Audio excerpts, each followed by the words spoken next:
If you're a small YouTuber and your views are low, there's one mistake that quietly kills growth. And most people don't even realize they're doing it. A lot of new creators think the solution is doing more videos, more topics, more experiments. But that's often the exact thing slowing growth down. When every video feels different, viewers don't know what to expect, and neither does YouTube. The mistake is changing direction too often. One day it's tips, next day it's motivation, then it's algorithm talk.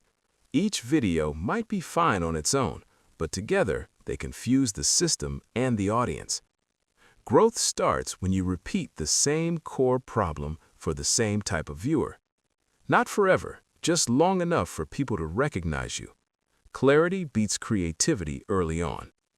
If you're still uploading while views are low, you're not failing, you're learning.